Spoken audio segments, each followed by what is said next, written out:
ধর্ম মানে না, তোমার সহজ জানে না। কখনো ভেবেছো কিভাবে পালাবে?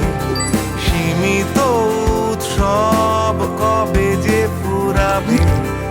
এখনো চাবিওয়ালা হেঁকে যায়, এখনো বাজারে কফিন বিক্রি হয়।